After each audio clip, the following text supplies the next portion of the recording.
Welcome to the fifth and final day of our Effective Ways to Increase Vaccination Rates Symposium. Today's topic is, should the COVID-19 vaccine be mandated? In what circumstances and what incentives should be used? Today, we're also going to have some closing reflections at the end of the session, so we do hope that you're able to stick around for the whole session today. To begin, I would just like to start with a quick Zoom note about audience participation. We very much welcome audience questions today, and we ask that you type those questions into the question and answer box that is found at the bottom of your Zoom screen. There's a button that says Q&A with two speech bubbles. If you button open, you'll have a space in which to type your question, and that way we can pose your question to the panelists in the second half of our session. You'll also be able to see questions asked by other attendees and upvote them if you would like to see those questions answered. The question and answer box is separate from the chat, so you should see both a chat box and a question and answer box. Please put any questions you want posed to the panelists in the Q&A box. I will now introduce Dr. Philip LaRussa, who will be moderating our final session today. Dr. LaRussa is a pediatric infectious disease specialist with 4 decades of experience in clinical and epidemiological infectious disease research, both locally and globally. Dr. LaRussa, thank you so much for moderating today, and I turn it over to you. Thank you, Hala. Well, good morning and good afternoon, everyone. You've reached the 5th day. This is a very exciting session. We're going to talk about mandates, and as you heard, some of the topics we'll talk about is what circumstances should they be used, and maybe what incentives should be used. We hope to talk about issues of personal autonomy and within what are the legal and ethical boundaries for mandates, and are COVID vaccines different?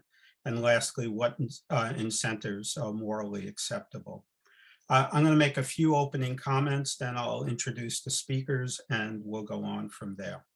So you may want to look at a Reuters report from August where they gave sort of an overview of what countries have some form of mandates. And the interesting thing about that report is not only how many countries are on that list, but also the variations in what each country is calling a mandate, and what the requirements and also what the penalties are for not reaching that mandate.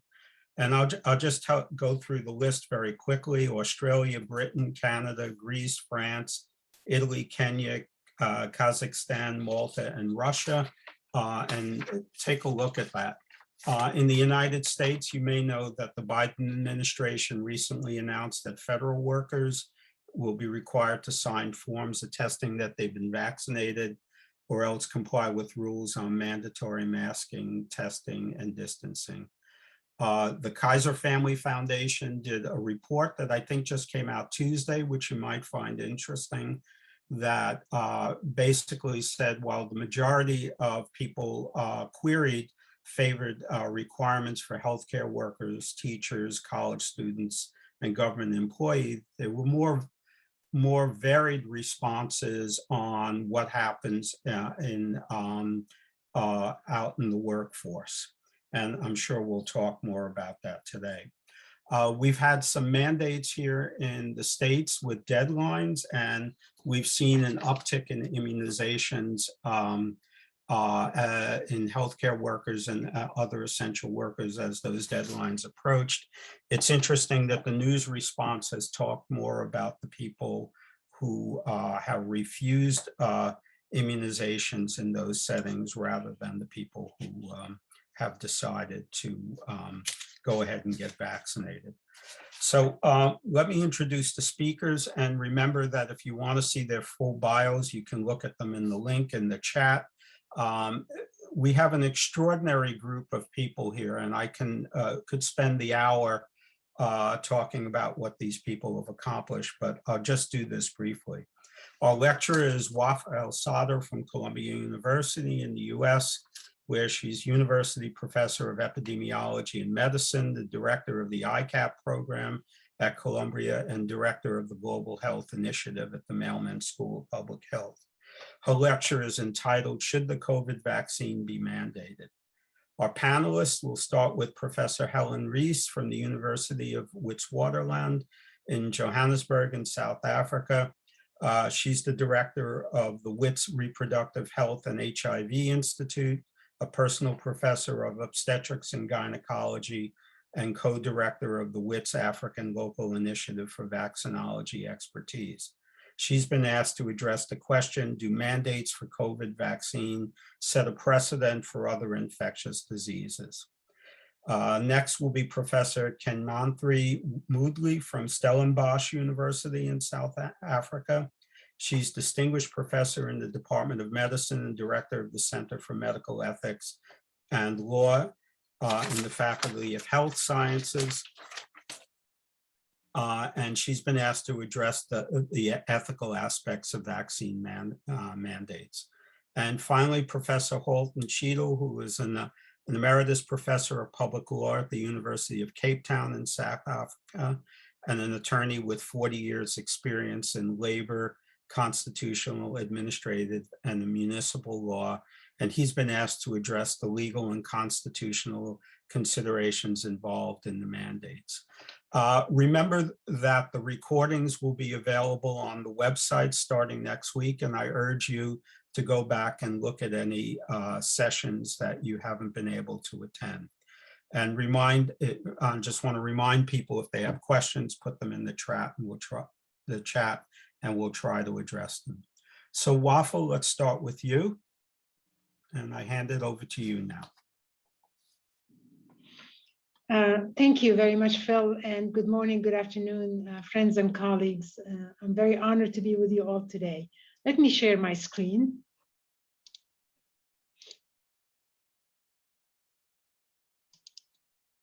I hope you can see it all. So what I'm going to do today is provide a very brief update on where we're at and try to highlight some of the issues that relate to the question that I was asked to address, which is the whole issue of COVID-19 vaccination mandates. So here's an outline of my presentation. I'll very briefly touch on the status of the global pandemic, epidemic control, and the role of vaccines in epidemic control, COVID-19 vaccines and their impact. Then I'll touch on vaccine uptake and specifically vaccine hesitancy, and then transition to focusing on vaccination incentives and mandates, and end with a few words in terms of the way forward. So let's start with the status of the pandemic today. As you can see here from this slide, is that we have thus far, as of yesterday, more than 233 million cases of COVID-19 have been reported globally, and more than 4.7 million reported deaths. And it's widely acknowledged that this is way underestimated because of issues around the absence or the paucity of testing kits, as well as the difficulty of ascertainment of death. And the good news is there have been about 6 billion vaccine doses that have been administered. And we'll talk a lot about where those have been administered. What's interesting about this pandemic, and I think this is relevant to the discussion of vaccine mandates, is that when you look at where the majority of cases have been reported from, it's really from the Americas, North and South America, as well as from European region. And I think that's highly relevant to the whole conversation regarding mandates.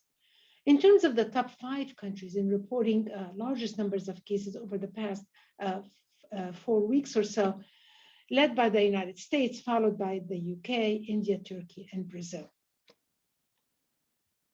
Now we have good news. I think over the past 90 days or so, we're beginning to see some progress in terms of control of COVID-19 pandemic. In the red line here are the numbers of cases per 100,000 population in the United States and Canada. And you can see there's been a plateau, and then we're seeing substantial decrease in numbers of cases in the US and Canada. And you can see also good news in green here in Latin America, where we are seeing as well a decrease in numbers of cases. And then more or less a flat numbers of cases in Asia Pacific region, as well as in the Africa region. So let's move on to epidemic control. So as you are all well aware, there are lots of different ways in which we can control a pandemic like COVID-19. And very briefly, there are population interventions, and you're aware of them: limitation on mobility, stay-at-home orders, restrictions on travel, and closure of schools, and limited number of gatherings of individuals. There are also individual interventions that you're well aware of, that including, of course, the wearing of face coverings and masks and the physical social distancing. And now we're very fortunate to also have biomedical interventions as well. And the focus, of course, is on vaccines as the key biomedical intervention we have in hand now to control this pandemic. So when we talk about mandates and we talk about incentives and mandates, it's really important to, first of all, talk about, do these vaccines work and are they safe? And we have ample evidence that the vaccines that we have available in many parts of the world actually work. And particularly in terms of the prevention of hospitalizations, in terms of preventions of severe illness and hospitalizations and deaths. And these are some data from the United States that I think are useful. And they show here over on the y-axis the rate in terms of hospitalizations, COVID-related hospitalizations per 100,000 population. This is over time. And in green is amongst fully vaccinated individuals, and then in blue amongst unvaccinated individuals. And you can see that again, amongst unvaccinated individuals in all of these age groups, that the vaccines, again, when you look at the vaccinated versus unvaccinated rates, is that these vaccines that are available, and this is one example of the United States, are highly effective in terms of preventing what we're all concerned about with COVID, with this virus, which is severe illness, hospitalizations, and mortality. And then I always like to show data from other countries as well. And these are interesting data from Chile, a country that has utilized several vaccines, including Sinovac, Pfizer, BioNTech, and AstraZeneca vaccine. And again, if you focus on hospitalizations here, you'll see that the effectiveness of these vaccines are quite impressive in terms of prevention of hospitalizations, here for Sinovac, here for Pfizer, BioNTech, and here for AstraZeneca vaccines as used in Chile in South America. Now, are these vaccines safe? And that's the second important issue. And I think, again, broadly speaking, these vaccines have been remarkably safe. The most commonly reported side effects have been mild to moderate, reactogenic at the site of injection, and the other systemic side effects, such as fever, chills, tiredness, and headache, and muscle aches. And these are more commonly reported amongst after second dose amongst younger individuals, and also are self-limited, usually for a few days.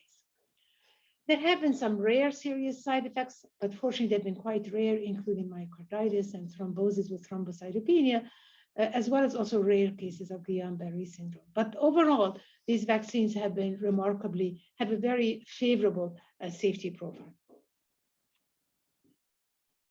So then we move to the next thought, which is what's really important and why vaccines are so fundamental, is that vaccines are a major tool in our pathway to population, or what has been called also herd immunity.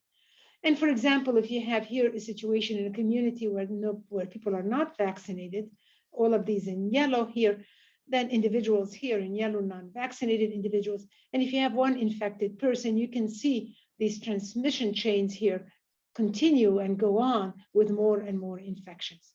However, when we have vaccination, some vaccination, and especially if it's an effective vaccine, then these vaccinated individuals here, they can actually, like this person and this person, they can stop the transmission further. And that's the value of vaccines. So population or herd immunity is the indirect protection from an infectious disease that happens when a population is immune, either through vaccination, as shown here, or through immunity developed from prior infection.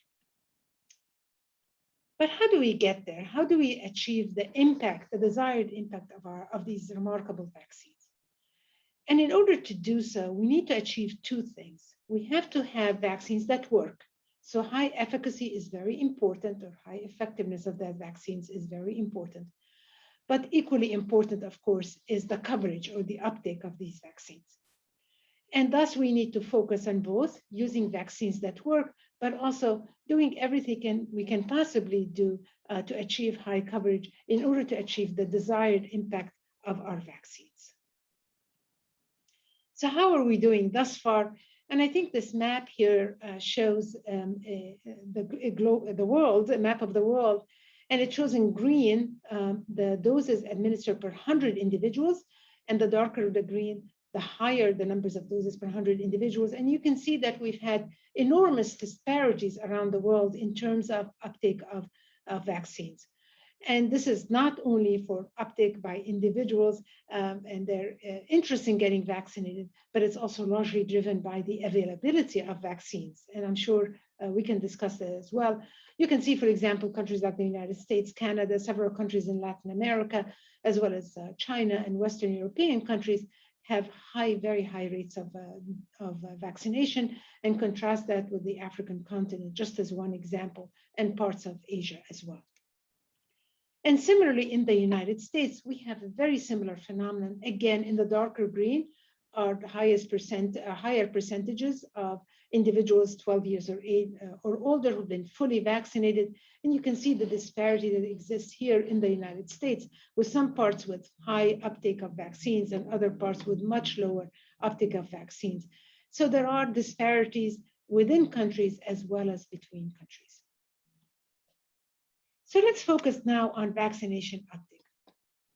So as I mentioned before, there really are two important issues that we need to keep in mind when we're talking about vaccine uptake. One is availability of vaccines, and the second was acceptance of vaccines.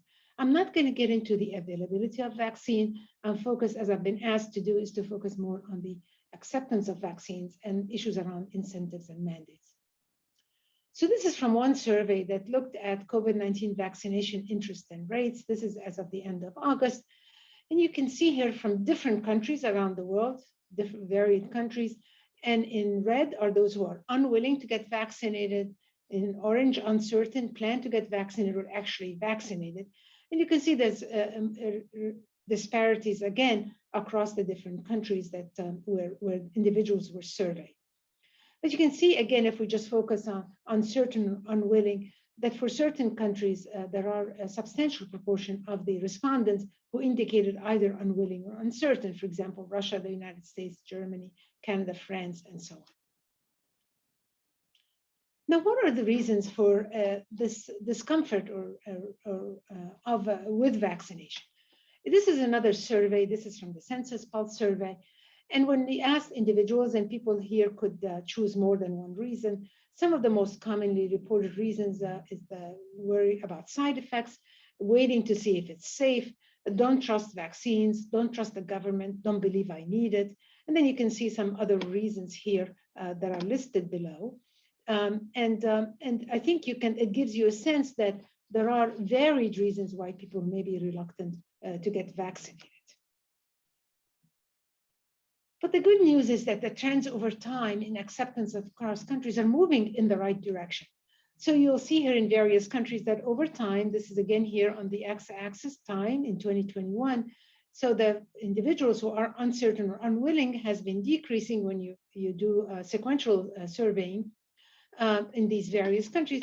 But you can see actually that the US is decreased, but we still appear to be plateauing here in terms of adults, at least in the survey, about almost between 20 and 30% who are uncertain or unwilling to get vaccinated. And you can contrast that with other countries like China, for example, where very low percent of individuals indicate they're uncertain or unwilling to get vaccinated.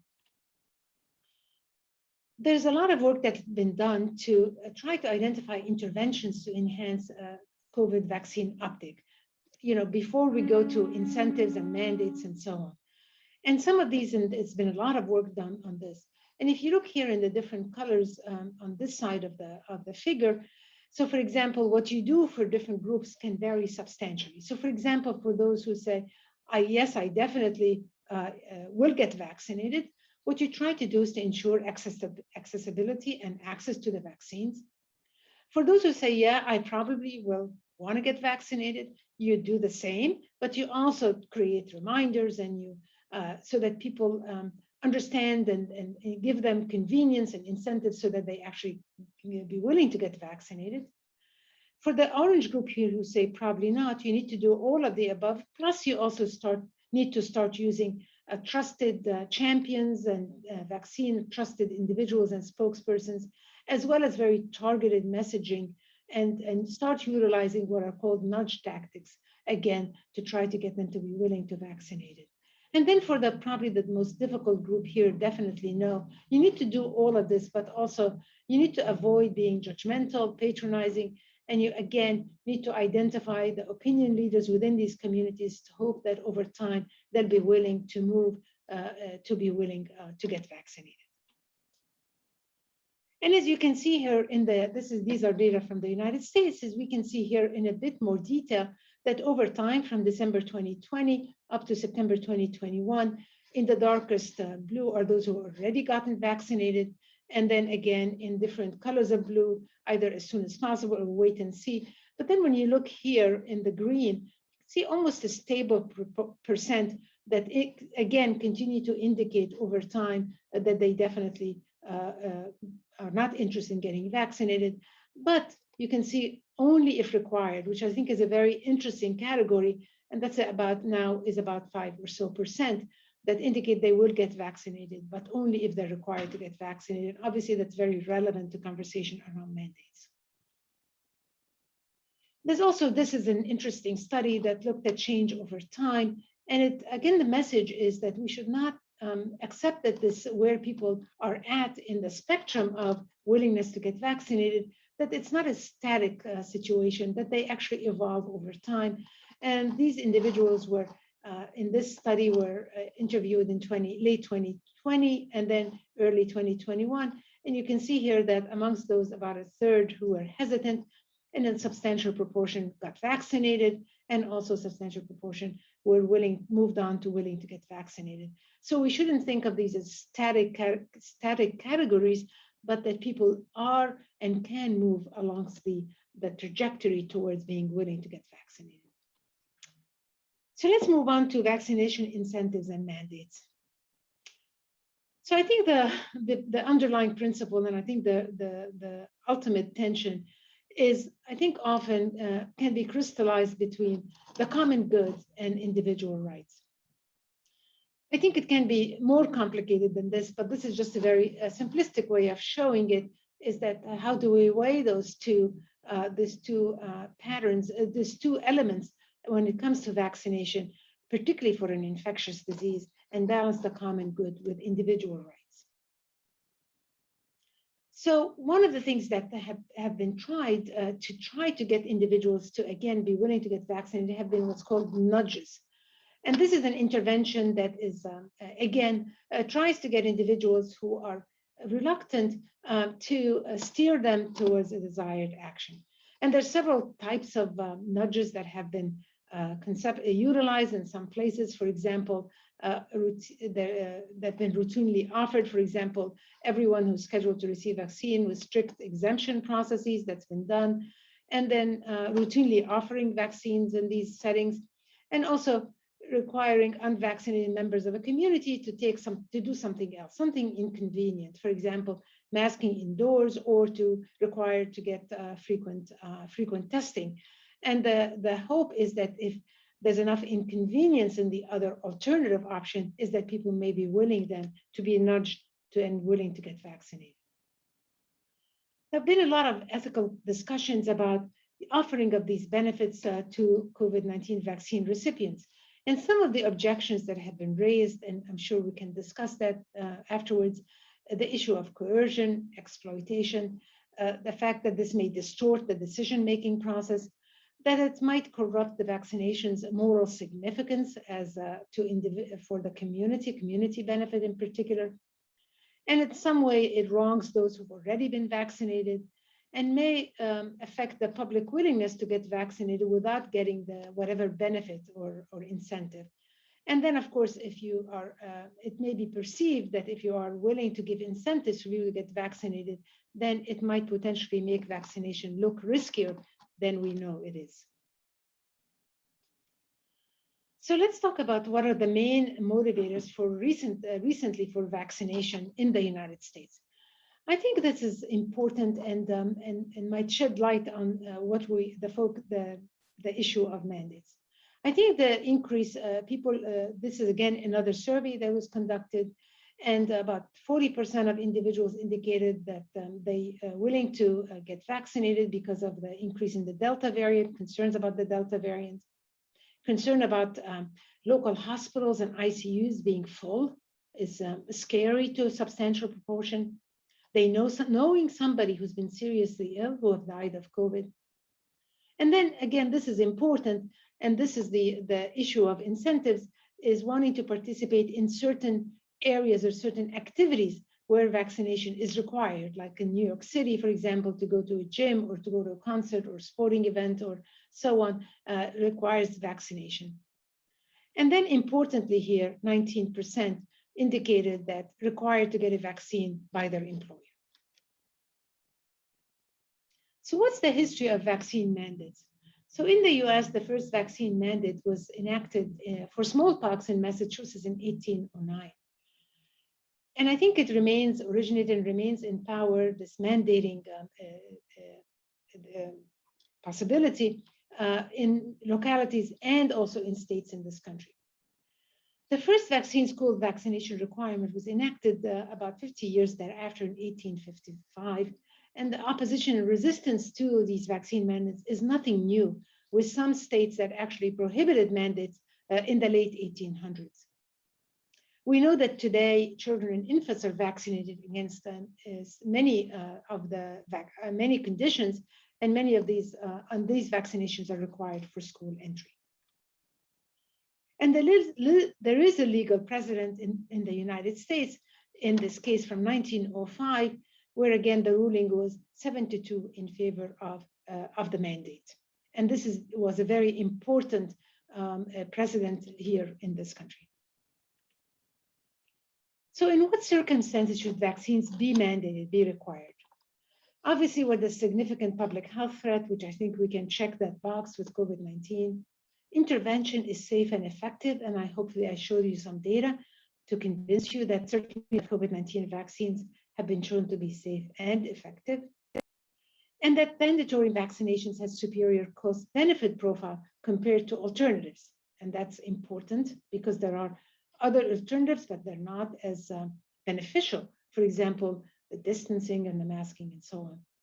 And that the level of coercion, the mandate, is proportionate. That's really important. And I'm sure my colleagues can delve deeper into this concept. What about the rationale for requiring vaccination by healthcare workers? There's the general ethical duty to protect others, when there is minimal threat to their own well-being, so there are few, that's the safety of the vaccines. And then the professional responsibility as healthcare workers to protect others and to promote the health and well-being of the patients and their families. And then an extension of well-established practices and policies that exist now, like, for example, the requirement for influenza vaccination for healthcare workers in many parts of this country and probably elsewhere in the world. So we know that this, and I'm not going to get into this because I think actually Phil talked about mandatory childhood vaccination policies at the beginning of these seminars. So what about the support for vaccination mandates for certain individuals? As you can see here, it varies by the cadre, by the type of individual. So you can see this is a survey, and it shows again that there was strong support that yes, they should require people to get vaccinated if they work, healthcare workers. For example, in K-12 schools should require teachers and other staff to be mandated to get vaccinated. College and universities should require their students to get vaccinated. Federal government should require its employees to get vaccinated. Strong support here for all of these cadres. And again, employers should require employees, and about almost 50%, half or so, indicated that they would be supportive of such a mandate by employers overall. And has this changed over time? And you can see here again, this is in terms of employers, employees of their views of employer vaccination requirement. You can see here over time from May till July, an increase in those who strongly favor this. the mandate, with, of course, medical exemptions possible. But about, as you can see here, about a third or so strongly oppose such mandates. And this is an interesting question. This is a question, again, that asks specifically if your employer required you to get vaccinated against COVID-19, or else in order to continue working, how likely would you be to get vaccinated? And you can see here, very likely, somewhat likely, not too likely. So about half or so of the respondents are in the likely side, but again, 50% are not at all likely. And then if the option here is that if the option is then you would get tested weekly, then about 12% would get the vaccine. And you can see here the large proportion of those who would say they would choose to get tested weekly. And we do know that for many employers in this country, they started out often by offering this option of getting tested frequently. But we do know that, of course, testing is not like vaccination in terms of protection from COVID-19 to the individual and the community. And also, it's very difficult to put in place a system to ensure that everybody gets vaccinated weekly, and then to be able to follow everybody who actually refuses to get vaccinated and so on. And importantly, about 30% in the survey said that they would leave their job. The experience thus far has shown us, based on New York State, for example, is that when mandates are put in place, actually this shifts substantially. And there are a substantial proportion of those who are unwilling to get vaccinated do move to willingness to get vaccinated. So Phil touched on this, and these are the countries with a some type of mandatory COVID-19 vaccination. In the darkest red, here are obligatory for all adults. You can see some of the countries here in Asia, for example. Obligatory for certain adults, and this is like, for example, in the United States, Russia, and several Western European countries. And then here, countries that have put in place vaccination requirements to enter certain specific places. And examples here is, for example, Pakistan and Saudi Arabia as well. And certainly some of the countries that have more stringent mandates, obviously they also include some of these restrictions and access to certain venues. And these are just early data that show pre-vaccination requirement, post-vaccination requirement, and for example, from the Department of Veterans Affairs, and you can increase from 77 to 82%, in the Pentagon from 76% to 83%. These are data from the United States, but I do know that other data are accumulating, particularly looking at healthcare workers, where mandates for their vaccination have been put in place in many parts of this country. So let me end by focusing on the way forward. This map, I think, is just reminds me to share my thinking that obviously I believe that COVID-19 vaccines are game changers, and you can see this in this map. So in this map, and look at the here in this box here, you can see in the green here, the green color are the share of the population that's fully vaccinated, highest as 60%. And then in the purple are the numbers of COVID-19 patients admitted to the hospital per 100 hospital beds. So this purple means that this is low vaccination and high hospitalizations. And here, this green means high vaccination, low hospitalizations. And you can see that obviously this map of the United States shows clearly that there's some parts of the country, like for example, Albany in New York, where 61% are fully vaccinated and the rate is 7 patients per 100 beds. And you can contrast that with Waco in Texas, where 39% of the individuals are vaccinated, and the rates of hospitalizations contrast the 7 with 37 patients per 100 beds.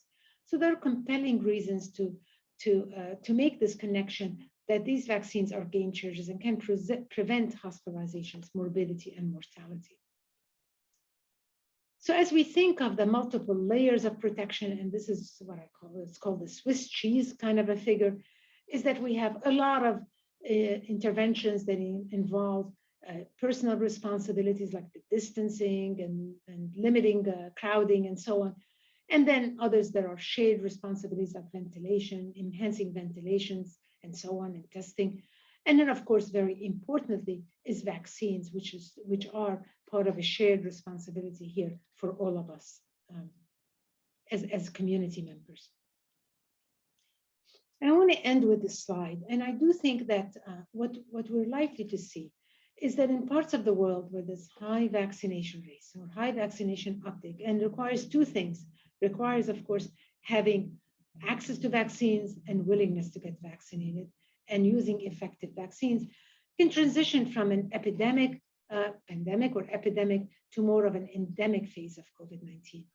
And by that, it means that that in all likelihood, we are not going to eliminate or eradicate this virus anytime soon, but nonetheless, we can hope for a low endemicity rate where we have some transmission of SARS-CoV-2 at a low level, but most importantly, we've been able to quench the hospitalizations, illness, and morbidity and mortality from this disease.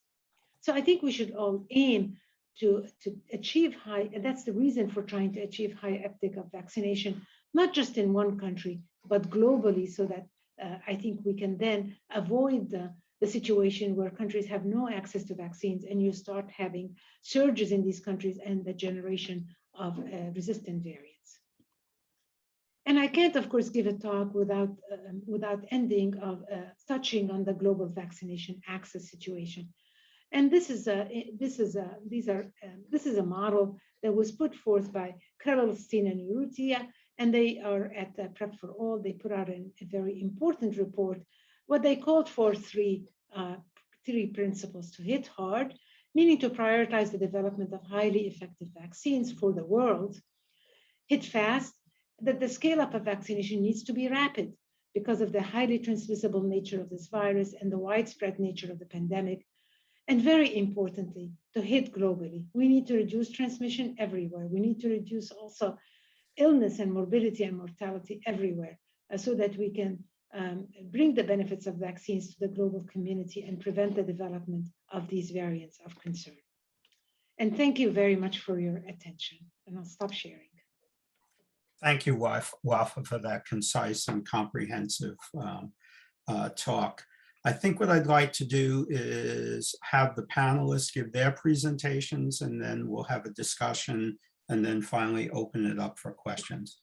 So now we'll move on to Prof. Rees. Would you give your presentation? Thank you very much, Wafaa. Lovely to see you, and thank you very much. As always, an excellent overview and great insights. Thank you very much. One of the things that I think this raises is mandates for other vaccines. And when Philip and I discussed this, we thought it would be interesting to say, well, if we go down a mandatory path for COVID, what would it mean for other vaccines? So the first thing I'm going to do is just to think a little bit about COVID, just building on what Wafaa said. So what do we know about it? Well, it's pandemic. We know that. It's easily transmissible.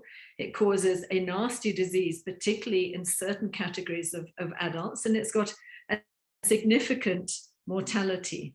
And it's spread rapidly, not only between people, but it's spread rapidly around the world. We also know that it's got limited treatment options at the moment, the more so in low middle income countries where some of the treatments are simply not affordable. We know that it's caused huge social disruption within countries and globally. And very importantly now, we're all starting to really feel the effects of economic disruption. And clearly, poorer countries are feeling this more than richer countries. So a huge basket there of reasons why we want people to be vaccinated. And very much at the beginning, and it was in one of Wafaa's slides, one of the things that made people get vaccinated was fear of the Delta variant, that people saw that this was more transmissible and seemed to be causing possibly more severe disease, which we now know is the case. So those were all the things that made us talk about mandatory vaccination. So let's just think of some other case studies and whether those kinds of criteria would translate. And I thought of four things that I'm going to talk about. Ebola is the first one, because Ebola is another outbreak that many of you will be very familiar with, even if it hasn't affected you in your own country. These have been regional outbreaks. In 2014, if you recall, the 3 West African countries were profoundly affected by outbreaks of Ebola. And Ebola is a viral disease that causes a hemorrhagic fever. And previously, we'd had lots of cases since 1976, but they'd been confined by good old-fashioned public health measures of isolation, of quarantining, of hand washing and care and how patients were looked after. Ebola is different to COVID. It's not spread through respiratory spread, but it's spread through bodily fluids. And that meant that things like funerals were a major source of why Ebola was spreading, but spread locally. It's also very much a regional disease. So it's very much across the sort of West African, Central African belt that we've seen this. Hold on 1 second. Could everyone mute their if they're there, everyone should mute so that we minimize the amount of background noise. Sorry, go ahead, Helen. Thank you. What I'm saying is that Ebola is locally spread and it's regionally spread across that belt in the African region. We did see some spread, and I think there was a couple of cases in the US, but it didn't cause a pandemic because it's not spread by respiratory spread. We do have very good vaccines for Ebola now. We didn't at the time. One of the vaccines, I think Mark is right in the chat, it's my dogs in the background, with apologies. I think I might just go and turn my dogs off. Hold on 1 second, but let me get back to it. So Ebola was different, and it was very much self-contained. So the need for compulsory or global immunization was simply not going to be an issue that was going to be considered. The next one that I'm going to talk about is polio, where we have had compulsory immunization under certain circumstances. And why was that different? Well, in 2014, we were already well underway. For many years, we've been trying to eradicate polio. In 2014, what happened was that there was global spread of polio from Afghanistan and Pakistan and Nigeria, which were then the 3 endemic countries for wild polio virus. Because of that spread and because of our attempts to try and eradicate the polio virus worldwide, there was an emergency committee convened under what's called the International Health Regulations. That emergency committee declared a public health emergency of international concern. The International Health Regulations are some of the few regulations that allow the world and allow the World Health Organization to actually impose restrictions on trade and travel. And so what has happened since then, and it still exists between Pakistan and Afghanistan, is that people have to be immunized at borders for those endemic countries. So that is one example, and a completely different example where we have had compulsory immunization to allow travel and to prevent international spread of wild polio virus. Then the last one I'm going to mention is yellow fever. And I think everyone is familiar with yellow fever. We know that, again, under international health regulations, that yellow fever is one of the things that is required for endemic countries. That for us to travel to an endemic country, we have to have the yellow card, and we won't get in without it, or you'll be taken into a side room given a yellow fever jab. And we kind of all accept that if we're traveling within certain regions where yellow fever is endemic, that we have to have that vaccine. So there are already examples where we have had compulsory immunization. And I think but these are very different to COVID. So the mandatory nature of what we're talking about here is about the fact that COVID is a pandemic. And so the last thing I want us to think about COVID as a pandemic is about thinking to the future. Now, some of you will be familiar with this, others won't be. But there's what we talk about is pathogen X. And pathogen X is what we've been planning for and worrying about for a very, very long time. Pathogen X is the pandemic virus that we've all feared. And what did we say was going to look like? We said it's likely to be spread through respiratory means. easily transmissible, rapidly spread around the world with a high mortality. And unfortunately, COVID has fitted into that, and fortunately, not as high a mortality as Ebola. But if we're going to discuss mandatory vaccination now, one of the things that we should think about is what does that mean for the future? We will have another pandemic. It might be next week. We all, fingers crossed, are really hoping that that is not the case, but we will in the future. So what we discuss and think about now for mandatory vaccinations for COVID is going to influence our thinking in the future. So with that, I'll say thank you very much, and I'll hand back to the chair. Thank you. Thank you, Helen. Let's move on to Prof. Moodley now. So good afternoon, good evening, good morning. So thank you so much to Wafaa and to Helen for outstanding presentations. From my perspective, I suppose the question that we need to answer is it ethical to impose mandatory vaccination? Now, if we took a traditional medical ethics approach where individual autonomy is, occupies a prime position in many different parts of the world, then people would argue that we should not impose any kind of mandatory policy. However, we are in a pandemic, and a more appropriate ethics approach would be to look at public health ethics. And there are a number of important principles using this framework that support mandatory vaccination. So firstly, the principle of autonomy may be limited.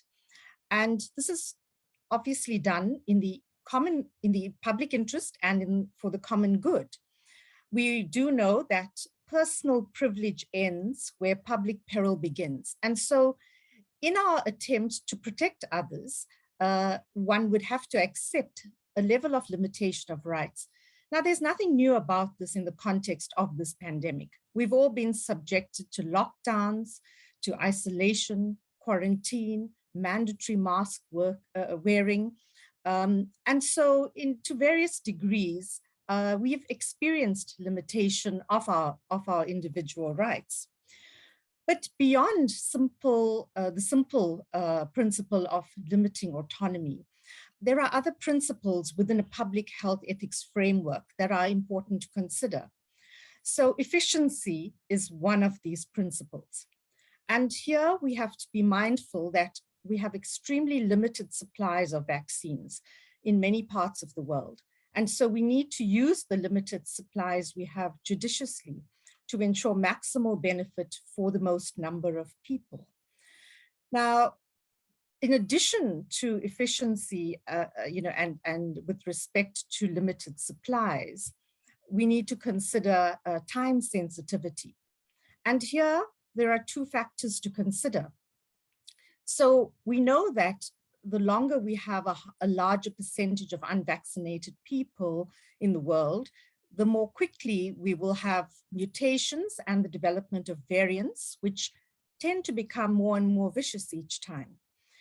But in addition to this, there's the consideration around vaccine doses that are potentially being wasted, that have short expiry dates, and ethically to waste even one dose of vaccine under these circumstances is unforgivable.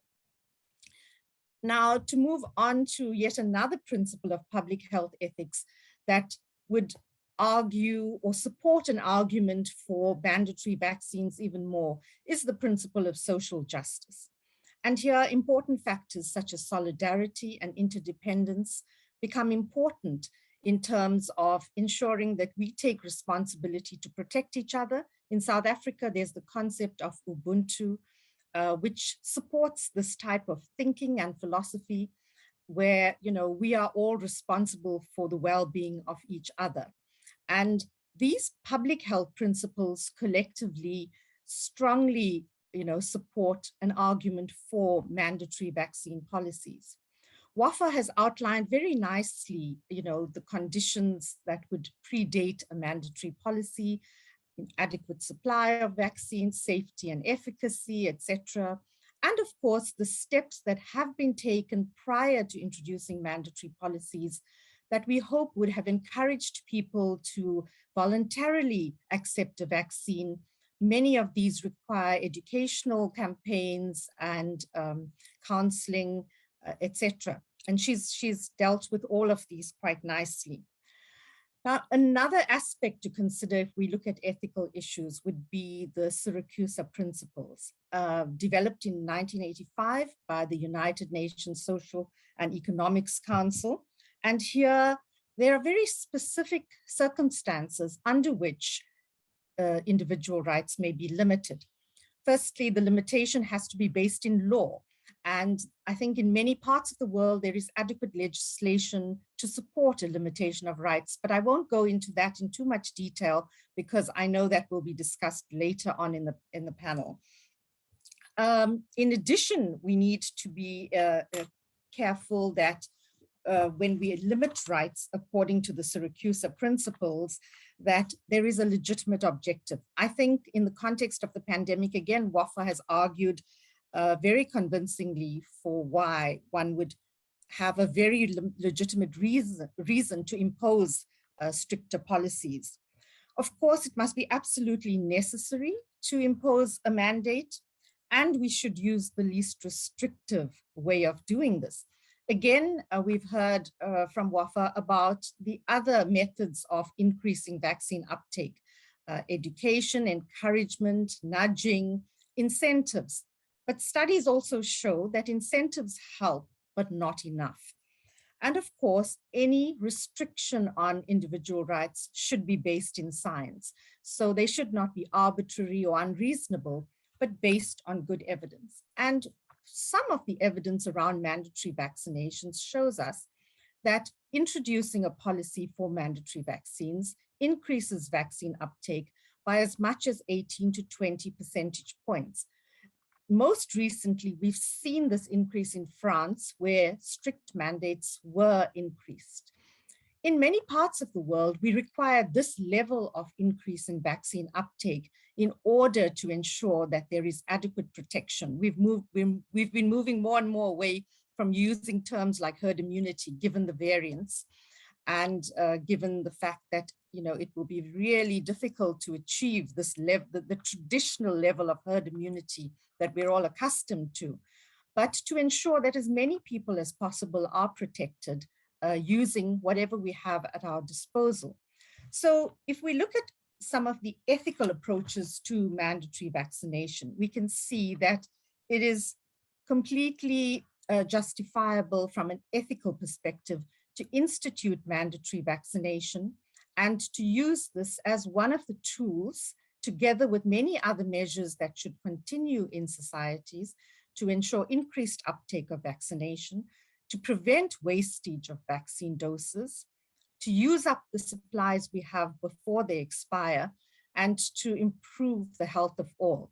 So thank you very much. I'll stop here and happy to discuss further during the panel. Thank you, Prof. Moodley. Let's move on to Prof. Cheadle and for the final presentation, and then we'll have a discussion.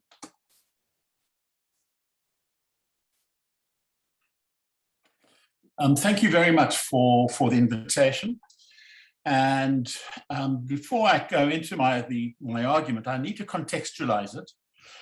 I'm seeking not so much to argue for mandatory arguments, because I believe that those arguments are based on ethics, science, and politics, but really to remove one of the arguments against mandatory vaccination, namely the so-called violation of human rights or constitutional rights. So the outline of my argument is threefold. First of all, no right is absolute. Secondly, there's only one right that's implicated. And thirdly, that most courts have considered it constitutional to impose mandatory vaccinations of one kind or another. Let's begin with the proposition that constitutional rights are not absolute. And I state by saying that constitutions in one way or another permit legislatures to pass laws to limit constitutional rights for various reasons, such as public safety, the protection of public health, prevention of crime, and they do so also with different levels of intensity. Some rights attract stricter or more compelling reasons. The US Supreme Court has jurisprudence that recognizes that federal and state government have policing powers to limit rights. And the case referred to by Wafaa, Jacobson versus Massachusetts, states it very succinctly, and I quote, "But the liberty secured by the Constitution of the United States to every person within its jurisdiction does not import an absolute right in each person to be, at all times and in all circumstances, wholly freed from restraint. There are manifold restraints to which every person is necessarily subject for the common good." The South African Constitution and the Canadian Charter of Rights and Freedoms have general limitations clauses written into their constitutions, which require an investigation into the importance of the purpose of the limitation and its proportionality. In other words, that's an inquiry into the extent of the infringement of the right and whether there are less invasive means to achieve the same objective. The European Convention of Human Rights identifies specific grounds for limitation in each of its rights, such as public safety or the protection of public health, etc. So the second part of my argument is what rights are implicated. The first is bodily integrity. So the South African Constitution in section 12 specifically refers to the right to bodily integrity and about making decisions about one's own body. The US Supreme Court has interpreted the right to liberty in the First Amendment to include that right. And the European Court of Human Rights has interpreted Article 8, which guarantees the right to private life as including the right to bodily integrity. So there's no question that a vaccination without the consent of the person would be an infringement of that particular right. The other right that is constantly referred to is one of religion and belief. Well, the First Amendment to the US Constitution provides for the free exercise of religion. And the US Supreme Court has definitively held that an individual's religious beliefs do not excuse him from compliance with an otherwise valid law. And I've chosen a conservative Justice Scalia to make that point in the decision, in a 1994 decision in Employment Division versus Smith. And although this has not been decided in the South African court, I think a similar conclusion is likely to be reached because the right to the freedom of religion and belief is a right to free exercise, not the tenets of any religion or belief. And so it's when one is looking at the right to religion, one is really looking at the free exercise. We're not looking at protecting the tenets of any particular religion. And that's why I think that any constitutional case involving religion won't even be regarded as an infringement of the right. Now let's look at the comparative case law in respect of mandatory vaccination. And so the first case, of course, is Jacobson versus Massachusetts in 1905. Massachusetts, during a smallpox pandemic, passed a law imposing mandatory vaccinations. Jacobson was convicted for refusing to be vaccinated. And on appeal to the US Supreme Court, he argued that his First Amendment right to liberty was infringed. Because smallpox was a real and immediate threat, the court held it was permissible for the state to exercise its police powers to promote public health and safety and impose mandatory vaccination. And that, in the words of the court, an individual's rights had to yield to the state's police powers to preserve public health. Quite an interesting quote that from that judgment in dealing with that a minority that refuses to be vaccinated.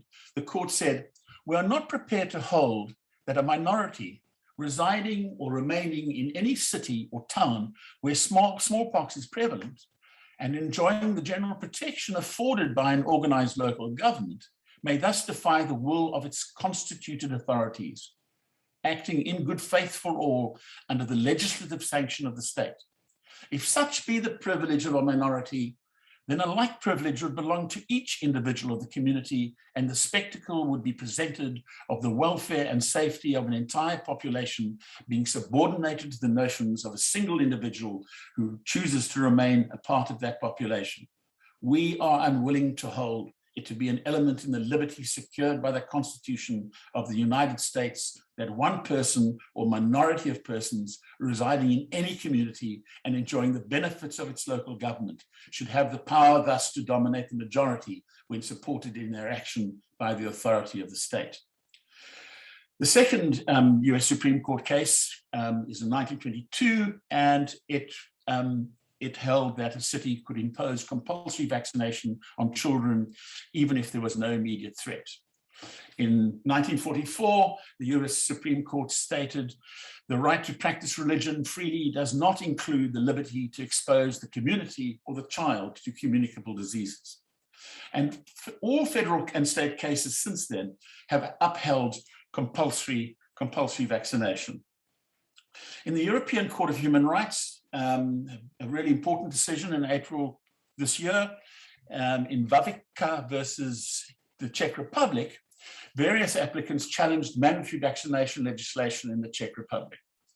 They based their claim on Article 8, that's the right to private life, which previously the European Court of Human Rights had held includes bodily integrity. But Article 8 permits legislation to limit the right if it's necessary in a democratic society to protect public health, amongst other reasons. And the court upheld the legislation on the grounds that the object of the legislation was to protect the population against diseases that posed a serious risk to health, and that the attainment of a high level of vaccination within society at large was a means to do that. So it recognizes the argument around what is called population density of immunity or herd immunity. But it also recognized an exception in respect of those whose medical condition was contraindicative, and that the provision for compensation for those who suffered adverse effects arising from a mandatory vaccination regime. France, in 2015, held that compulsory vaccinations in respect of communicable diseases in minors was constitutional. Italy held that a mandatory vaccination regime must provide for compensation for those who suffer adverse effects as a result. In South Africa, no constitutional court case is yet on the subject, but two high court cases dealing with other kinds of health interventions. There's the case of Minister of Safety and Security and another versus Xhaka. The police wanted to remove a bullet from a suspect's legs. The High Court authorized the use of reasonable force, including any necessary surgical procedure to remove the bullet. There was little danger of harm to the suspect, but there was a compelling justice interest in the effective prosecution of a serious crime. And in Life Healthcare Group versus JMS and another, the parents of a baby refused to permit the hospital and the doctor to give blood transfusion to save the baby's life on religious grounds. The High Court had little difficulty in holding that it was in the best interest of the child to preserve its life, and accordingly authorized the transfusion. And finally, I think the note, is the Oviedo Convention. That's the Convention on Human Rights and Biomedicine, that requires a person's consent to any health intervention, provides specifically that it may be limited by a law necessary in a democratic society in the interests of public safety and the protection of health. And so if one looks at so simply put, it is constitutional, it will be constitutional in most democratic societies in the world for legislature to pass a law mandating vaccination, provided that there's an exception for those who are contraindicative to vaccinations, and that there's a compensation regime for those that might suffer adverse effects. That's all I have to say for the time being. Thank you. Well, thank you all for 4 remarkable presentations. You've all sort of laid the groundwork for both the virologic, ethical, and legal underpinnings of mandates, and Prof. Rees has given us some examples where we've used them with other infectious diseases. I guess the questions I have for all of you would be, to put you on the spot a little bit, 2 questions. One is, did we move appropriately with starting to impose mandates, or were we too slow? What will be the, what will be the lessons for the next disease? And then the second question I would ask you is, we've talked about society's ability and need sometimes to impose mandates on certain groups to get vaccinated. But I was thinking of specifically of healthcare workers. Do healthcare workers have the right to expect that individuals get vaccinated so that they are protected and they're not, healthcare workers are not being exposed? Or do they lose that right by the fact that they've taken this job on? And I guess the corollary of that question would be, does the state have the right to refuse services to people who refuse to be vaccinated and then become sick with COVID? So why don't we start with Wafaa, and then we'll go around the room. Yes, sure. Thank you, Phil. Maybe I can tackle the first one. And you ask a very important question, which is, were we too slow to move in that direction? Mm-hmm. And it's kind of interesting to me is that probably one of the most important lessons learned from this pandemic is that we've been too slow to do at every step of the way. I mean, I think that's the lesson learned. We were too slow to prepare for these vaccines. I think we've known that the vaccines were in the works. We've known that the studies were ongoing. We've known that in all likelihood, it'd be quite simple to create vaccines against this coronavirus. And yet we didn't start, as one example, we didn't start mobilizing for the vaccines, the vaccination efforts until the vaccines were approved and so on. We did not anticipate both the logistical complexities, operational complexities, as well as also the issues around hesitancy and confidence and so on. So I would say yes, that we've been too slow, and that's manifested in how we even prepared for these vaccines and how we've been incremental, very, very slowly, incrementally, putting in place more requirements and facilitating and so on. I mean, my last slide, I think, was about hit hard, hit fast, and hit globally, and this gets at the hit fast. I mean, I think the important is to scale up.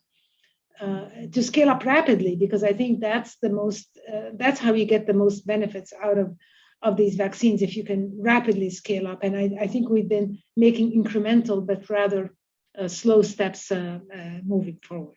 Maybe I'll stop here and have others comment on your other question. Thank you, Wafaa. Helen, do you want to comment? Yeah, no, I think it's a very interesting question. And I think I have a slightly different take to Wafaa because number one, we didn't know we were going to get successful vaccines. And if you remember, we had MERS vaccines in development and SARS vaccines, and these are other coronaviruses.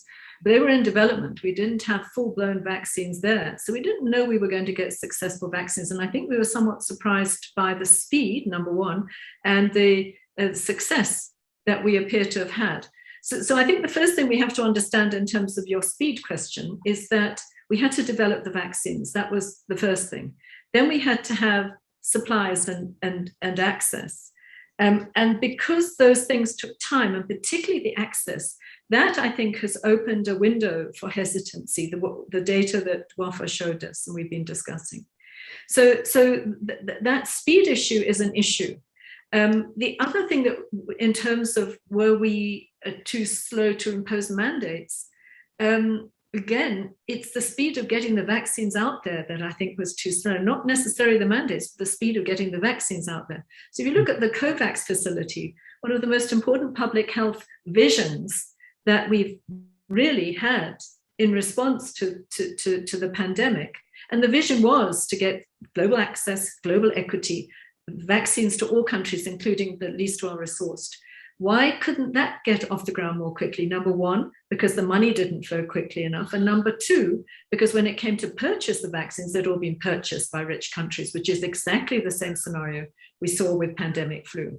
So I think the issue for me wasn't the mandate. The issue was the very bumpy road once we had some vaccines to actually get access to them, and then opening this window for hesitancy, which means that mandates become even more difficult to negotiate. Prof. Moodley? So I think I'll take the example of South Africa, and Helen has already alluded to, access to vaccines. So in the early days, the focus was on ensuring equitable access, especially to Africa. South Africa is now in a very fortunate position to have a very good supply of vaccines. And so the timing of a mandate, is intricately related to the availability of an adequate supply and access to those vaccines.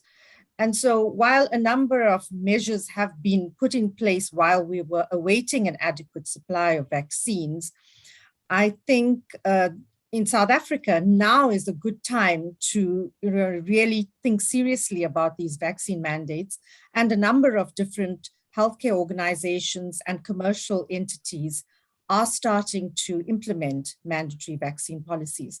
So time is of the essence. And as I said earlier on, time efficiency is an important public health principle as well. So I think going forward, taking too long to fully implement mandatory policies is problematic. Prof. Cheadle? You're on mute.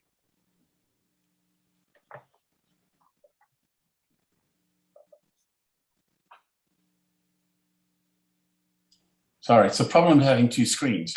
Let me address the second issue. That's the imposing of mandatory vaccination for specific groups. For example, I think you give the example of the health service, and I would add the public service. So the issue there is, of course, the employer's power to set health and safety rules. And so the arguments for public healthcare workers has been fully set out earlier, and the employer's power to set those rules seems to me the legal basis upon which it can be done. And I think you see that in President Biden's executive order around the vaccination in the public service. And there are strong reasons for them. I mean, because if you think about the public service and the health services, that they interact with the public. And in South Africa, we have the Occupational Health and Safety Act, which requires all employers to take all reasonable measures to ensure that the undertaking or the workplace is healthy and safe for workers and for anyone who comes onto is engaged in the undertaking. That would be a member of the public in a shopping mall, or a contractor coming in to fix some machinery inside the workplace. So though it would seem to me that the source of the legal source of imposing a mandatory vaccinations, that's where it would flow from. And I think there are very strong ethical, scientific, and other arguments for why an employer should make it mandatory. So I would ask you to expand on that a little, and I guess what I was interested in hearing all of your comments on are what do healthcare workers have a right to expect from the public, And does the state have the right, the legal and ethical right, to refuse medical services for people who refuse to get vaccinated and then become ill and come to the hospital? Okay. I clearly missed your, I missed. No, it was a good segue into this. Yes, it's a, well, my response would be that I'm not sure that that the state could withdraw health services to an unvaccinated person. I'm not sure that it could do that at all. But I mean, for a restaurant to refuse to allow someone to enter the premises to eat at the establishment without being vaccinated seems to me permissible. But to withhold health services to someone who's unvaccinated would seem to me to be problematic. It would be on the same basis that you wouldn't allow someone with cholera into a hospital, or Ebola into a hospital. Mm-hmm. You know, that of course some of these diseases are very serious. So I think the answer would be, I think that would be unconstitutional and unlawful. Wafaa, you have your hand up? Yeah, just to add, I mean, it's kind of interesting because I know that in the US, there's some employers who are sort of inching in that direction by indicating that individuals who are not vaccinated will have to pay higher insurance rates, mm-hmm. Which it's not denying care, as you're saying, Phil, but it's kind of inching to saying you are putting yourself at risk and there are costs associated with this, and therefore you have to pay more for your insurance, for example. I know that several companies are doing that at present. And that, I don't know, in and of itself, I don't know the legal aspects of this, but that is a direction that some employers are moving to. I think the other thought I had, Phil, is that, you know, there are a lot of data that seem to support that having a provider actually talk to someone about vaccination is a great motivator to getting vaccinated. We've learned this from other vaccination efforts, as well as from stopping smoking cessation, and so on. So the voice of the provider is so profoundly important in actually adopting that behavior. And the worry, I think another worry, is that if you have healthcare workers who themselves are not willing to get vaccinated, we are losing, and how are they transmitting to their patients and others the value of vaccination is something that comes to mind. Mm-hmm. Prof. Moodley, do you want to make any comments? Mm-hmm. So this has come up quite considerably in the context of access to critical care services. Mm-hmm. So as things stand in many low and middle income countries, we have severe resource constraints with respect to critical care beds. And the question has been asked, and as we were during our third wave recently, our intensive care units were full of unvaccinated people. So several hospitals posted infographics and data around this. Now, because vaccination reduces severity of illness, there are not going to be too many vaccinated people competing with unvaccinated people for access to a critical care bed. But it might be the situation that there is just one critical care bed and both an unvaccinated and a vaccinated person competing for that resource, all other factors being equal. And under that circumstance, you know, how would one make a decision? Now, usually decisions for extremely scarce resources are based on prognostic factors alone. And so if there is good reason to argue that a vaccinated person competing for that bed would have a better prognosis, then it may be ethically justified. There is obviously quite a bit of concern around why an unvaccinated person is unvaccinated.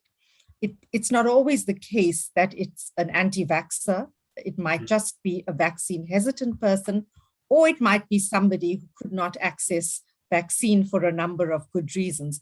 And so when we decide between vaccinated and unvaccinated people, it's important that we have very good documentation in terms of the reason for not being vaccinated.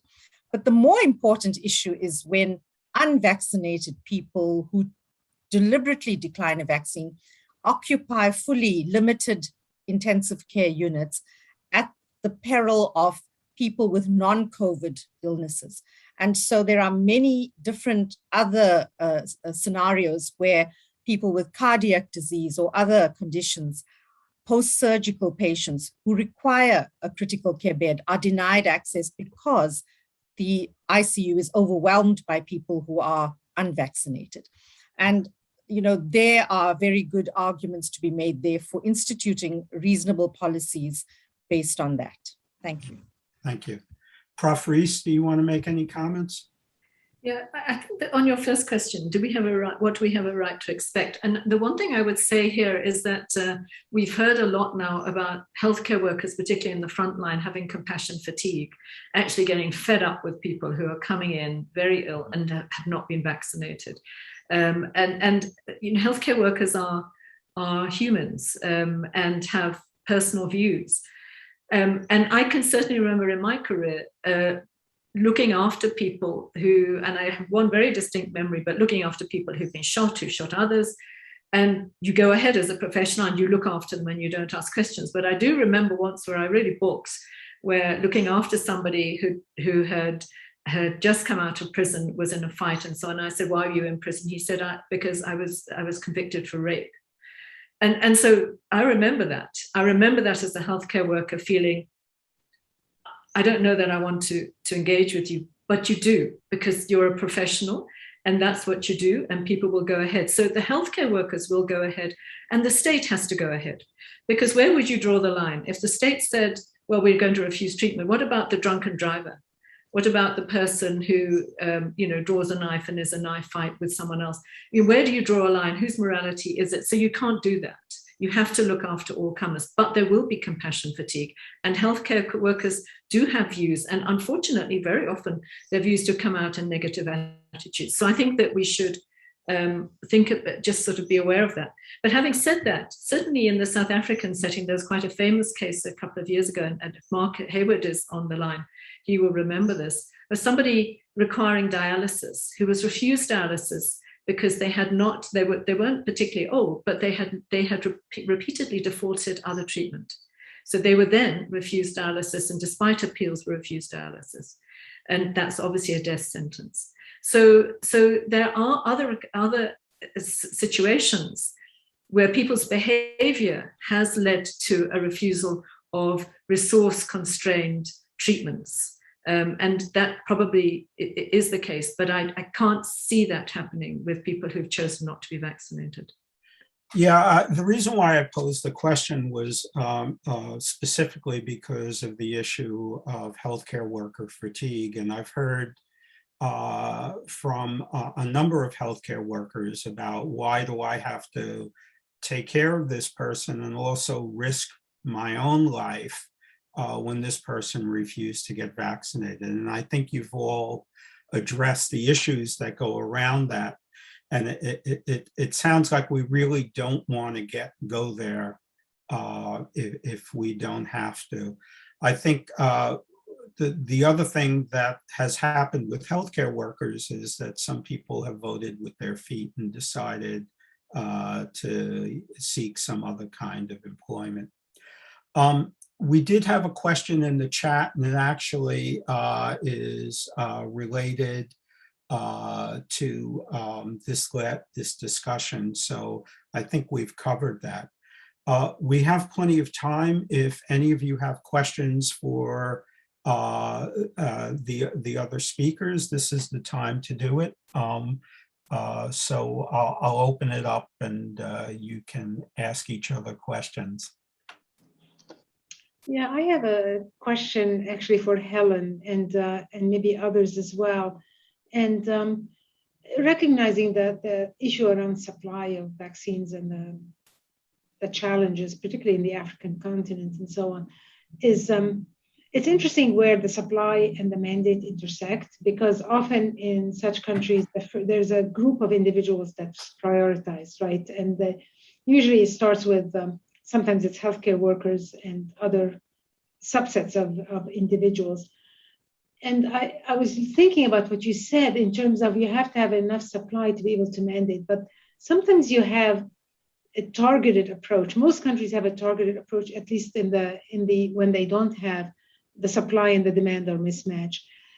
Do you feel that there's any role for mandate in those situations? Like, for example, I know several countries where healthcare workers are prioritized, but there's substantial reluctance by healthcare workers to get vaccinated. How do we balance this, the supply versus the willingness?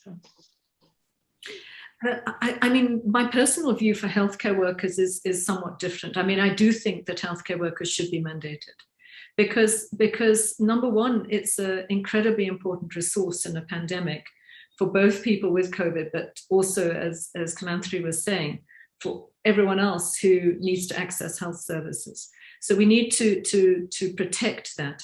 But it is about them also spreading diseases to vulnerable patients. Not everyone they see will have COVID. There'll be many other people who are vulnerable. So I do think that this is one group where we should say, this is part of the job. If you're front facing and you're going to interact with patients, you have to have a vaccine. And on this one, I would say, I would have very little hesitancy, the same as people working in frail care facilities who are caregivers, because otherwise you are the bringer of the infection to vulnerable people. So I would say that many countries, as you say, in this region, when they've got access, have prioritized the healthcare workers first. And there is, as we said, differential approaches, but I think mandatory vaccination is really now starting to be pushed. And certainly, as long as there is supply, I would certainly support that. Of course, in our region, one of the things that is somewhat different is that whereas the prioritized groups, for example, in the Western world are going to very definitely include older people.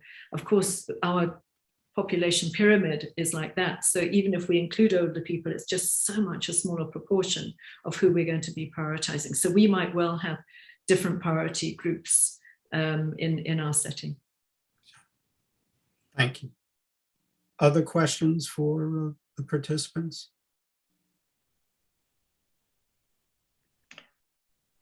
Prof. Rees, do you want to predict a little bit whether we've learned lessons from this epidemic, and when organism X comes along, we'll do a better job, or are we going to end up in the same situation?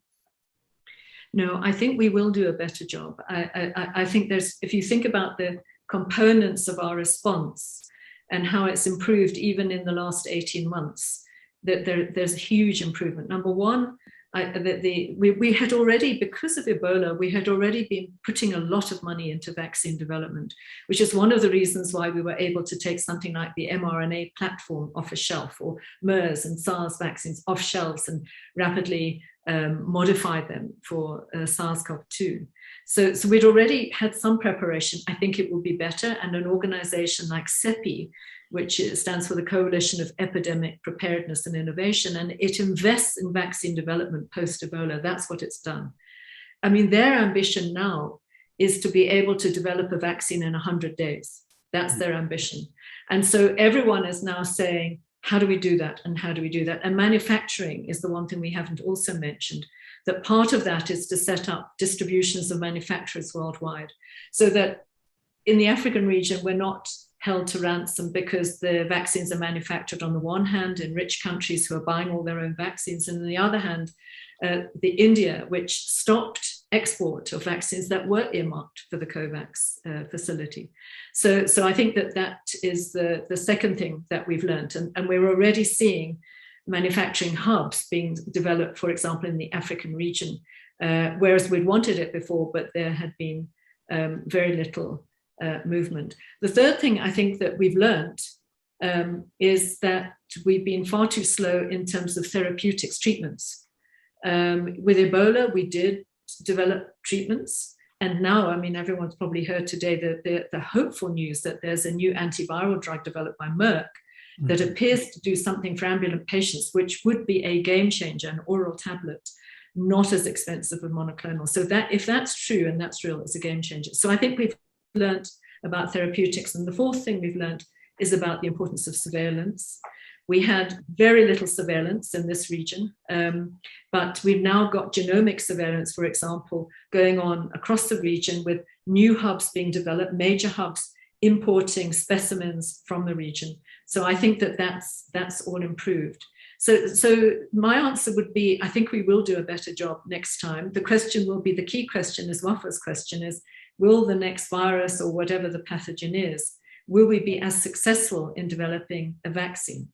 And that's the million-dollar question. But I think that we will do all of these things more speedily. And I think that we will be much tougher if we have vaccines on who we should immunize and how we should enforce that immunization. Thank you. Yeah, I was wondering about the Merck drug.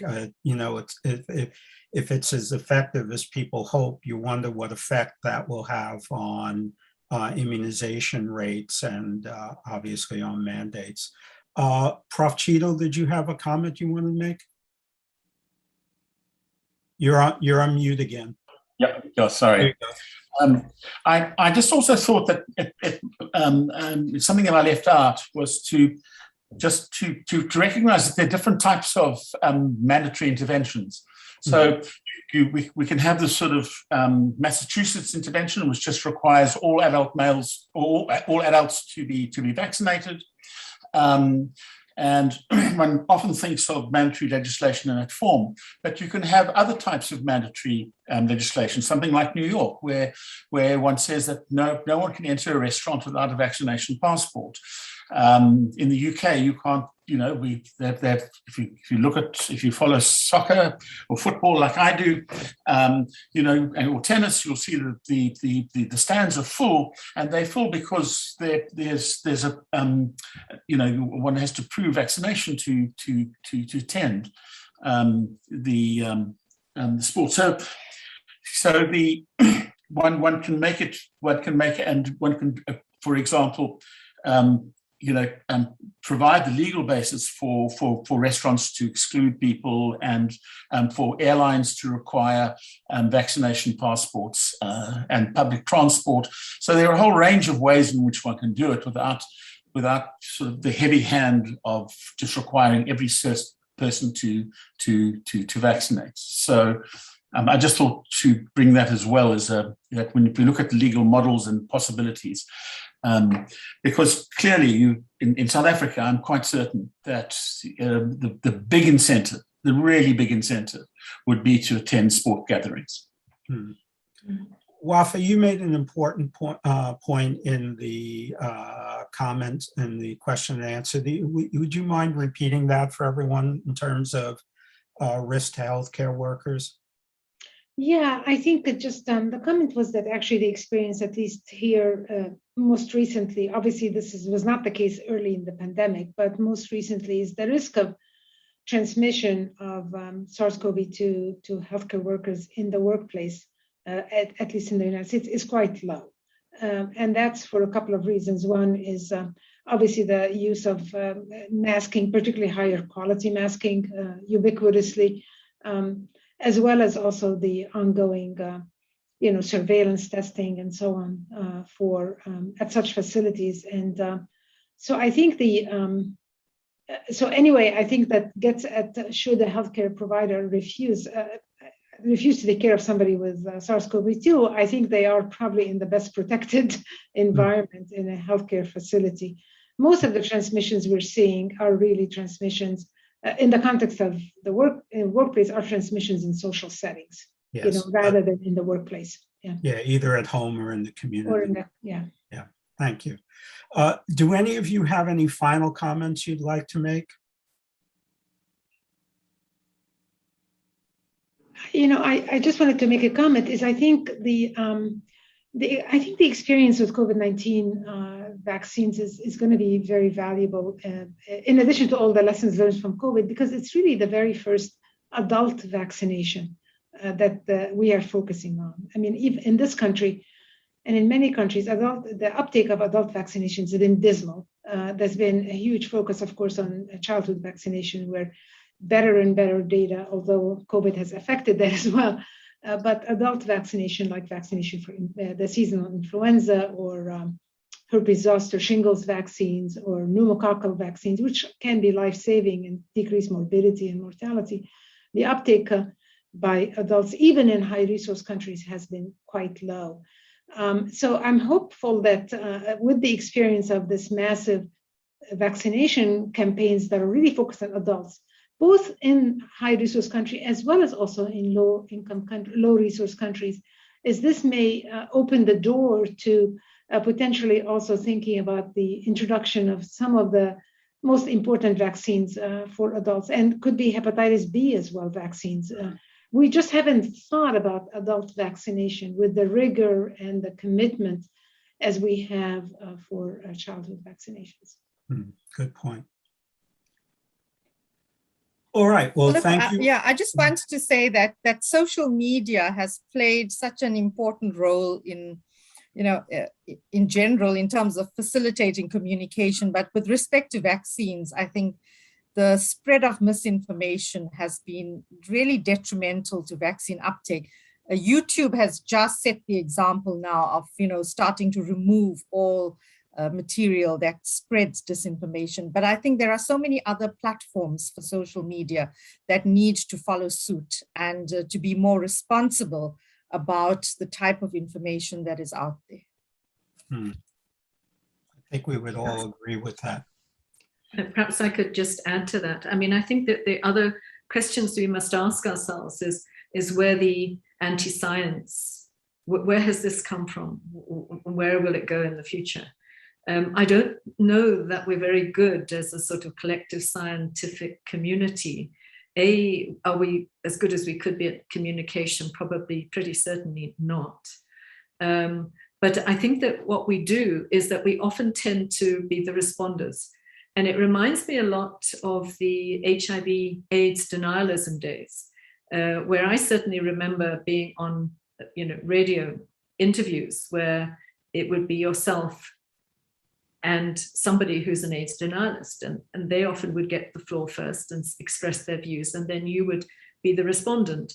And the fact that you are representing 99.9% of scientific views doesn't matter. The way that the media then portrays these arguments is that these are reasonable arguments, you must respond, reasonable arguments, whereas they're not reasonable arguments, and they don't represent the mass of thinking. But I don't think that we as a scientific community, as a clinical community, are very good at working out the strategy to have the front foot. And I think that's something we have to think about. Yeah, I would agree with that. We're used to being asked for our opinion, and our opinion being appreciated and respected, but that's not the case a lot of the times now. And we're not very good at defending our opinions and our expertise, more importantly, than our opinions. Other final comments? All right, thank you all very much for your presentations. I really enjoyed listening to you and putting the effort in to do this. Wilmot, let's go back to you. So thank you very much to you, Philip, for your excellent moderation, and to Wafaa for a lecture, and then to Helen, Keymanthri, and Halton for their commentary and remarks, but in particular for the engagement and the real quality engagement we saw today on the issues. I particularly like the fact that, to deal with a pandemic or an epidemic, but particularly with a pandemic, you require cooperation across a variety of disciplines, and you require cooperation between a range of institutions, including government, corporations, the civil sector, and so on. So, and therefore, it's an interdisciplinary always practice in terms of expertise and in terms of the exercise of power. And so today, really illustrated the great importance of being vigilant on the ethical front, being really vigilant and knowledgeable about the legal front and constitutional issues, in particular when it comes to issues that are seen to be infringing on people's rights, and to have as a base for that an architecture of expert knowledge when it comes to the clinical and public health aspects of how you deal with the pandemic. So it was really brilliant, and I really thank you very much for investing the time. It was very clear from the presentations that the level of preparation to participate was just absolutely first class. And this is to deal with the world's biggest challenge presently. So it's a monumental challenge that we face. And I think what we've seen today on screen was a comparative exercise involving principally South Africa and the US, but looking at the world as a whole. So I'm really grateful to you for that, with many thanks. So we've asked two individuals to close the entire series of lectures for the week. The first person is Joshua Nott, who is a South African, and he presently is a senior associate at Schmidt Futures, which is a philanthropy founded by Eric and Wendy Schmidt. And he presently is based at Oxford University. He will share his closing reflections with us now. And then Mark Heywood, who actually needs no introduction, who presently is with Daily Maverick, and he is the editor of Maverick Citizen, which is a section of Daily Maverick that deals with COVID-19, among other health issues. And he is the former executive director of Section 27 and has been a human rights activist, highly respected, long-standing for most of his life. So it's my real great pleasure to introduce the two of them. We asked them to speak for about 10 minutes each. We have a little latitude, we have a bit more time. If they want to just spend perhaps a bit longer, that's great. I'm not sure who's going first. Are you going first, Mark, followed by Joshua? You need to unmute yourself there. I've unmuted myself now.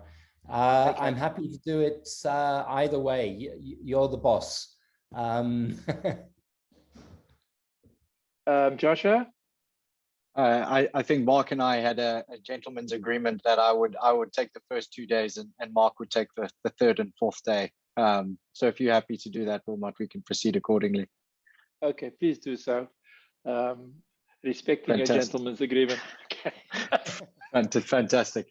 Well, I would just like to start with the observation that this series has been an incredible display of the democratization of knowledge. Truly, over the last 5 days, we've heard from some of the world's best and brightest, and each moderator and panelist has shared freely and willingly their expertise, not only with this audience, but if the series is made available asynchronously, which I believe that it will, then with the world. So I must applaud your commitment in bringing this symposium together, Dr. James, and to the University of Columbia for an absolute commitment to the democratization of knowledge. So I applaud you for that. The second observation is that this is quite a difficult job. Understanding that I must traverse 5 days of expert knowledge and present it within 10 minutes, I am bound not to do it justice, but I will try to do so in providing some reflections on days 1 and 2, and then with the help of Mr. Heywood, days 3 and 4, and a collective review of day 5. So why did we attend? Well, we attended to understand the effective ways to increase vaccination rates, and to understand it for leaders and decision makers, strategists and implementers of vaccine campaigns in Africa. And over the last 5 days, we've learned about childhood vaccination and the challenges to increasing childhood vaccination broadly, but not only COVID-19. On day 2, we addressed the barriers, the practical barriers, that is, to effective vaccination, particularly in sub-Saharan Africa. On the 3rd day, we reviewed vaccine hesitancy. The fourth, understanding who are those trusted voices, again, particularly in the developing world context, that can encourage vaccination uptake. And then today, as you've all just heard, we've considered the question of whether COVID-19 vaccines should be mandated, which is complex and layered. To begin with, the first day, we were very lucky to have a opening series of remarks by the present director of the Africa CDC, Dr. John Nkengasong. And he spoke of a whole of a society approach to increasing vaccination rates. And I think that this has been a thread that has underlied this 5 days executive education course, which is that a whole of a society approach is the our best shot at reaching at least 60% vaccination rate in the continent of Africa as quickly as possible, understanding that with viral spread comes the chance of mutations. And I think that whole of society approach really was taken up by each of the moderators and panelists over the past 5 days. We then progressed to discuss the current concerns with childhood vaccine uptake, and we're very, again, similarly privileged to have Dr. Mahdi moderate this discussion with a brilliant lecture by Dr. Stanbury and panelists Ms. Carter, Dr. Akande, and Dr. Grodman. And what stood out for me there was the fact that this pandemic has really impacted vaccine uptake, particularly amongst children, because so many resources have been dedicated to responding to the coronavirus pandemic. That is to say that resources and public interest has directed to a disease that affects young people quite mildly, but has overbearing impact on adults and older adults and more vulnerable adults. And what that has done is that has actually slowed some of those more traditional childhood vaccination rates, particularly in the global south. And that's concerning. And discussions were had as to how best we could encourage childhood vaccination at a time when all headlines are pointed towards this present pandemic. Again, there was some strong focus on the interdisciplinarity of of both the challenge and the solutions. It was rich discussion on the science behind childhood vaccination, as well as practical implementation challenges, which led us quite neatly into the second day, which was addressing the practical barriers as the best way to increase pandemic response. And there we were joined by Dr. Vela, Ms. McKelland, Dr. Cutland, Dr. Tajuddin, and Dr. Wheeler to discuss and traverse the main bottlenecks to and practical barriers to vaccination rates. A few things there stood out. That at the country level, there are a series of barriers to increasing vaccinations, particularly in sub-Saharan Africa, as it concerns cold chain storage in the case of those vaccines that require cold chain storage, human resource requirements, waste management, something that is often an afterthought after the jab is given, access to hard to reach places, and then managing disinformation, which we've heard has been a topic of discussion today. Some of the learnings that were presented, particularly from Dr. Whelan, was that we should leverage existing assets and networks that are currently largely restricted to the private sector within sub-Saharan Africa. We should access those private supply chains, and we should optimize resources in order to deliver vaccines to hard to reach places. Finally, on today's discussion, I think what stood out for me was the fact that decisions we make today, whether ethical or legal, will most certainly set the precedent for how we respond collectively to pathogen X, and that the decisions we make today will indeed shape how we respond to the next pandemic when it does arrive. I think that understanding that we will have sufficient vaccines to vaccinate the world by the middle of next year, according to Airfinity, which is the leading data provider on the collection of manufacturing data on COVID-19 vaccines, suggested that by June of next year, we will have 24 billion vaccines available. I think that we all, as policymakers and leaders in our respective fields, should take into consideration the lessons that we've learned over the 5 days, understanding that taking these lessons together, we can vaccinate Africa and the developing world, and in doing so, make sure that we are all safe ahead of the next pandemic. So, Dr. James, with that, I'd like to thank you for giving me this platform and hand it back to you. Thank you very much, Joshua, for your excellent overview of the key themes that emerged from those days. Over to you, Mark. Yeah, thank you very much, Dr. James, and thank you for this opportunity to make these closing reflections. I should say at the outset that I wouldn't be an activist if I wasn't provocative. So I am going to provoke a little bit.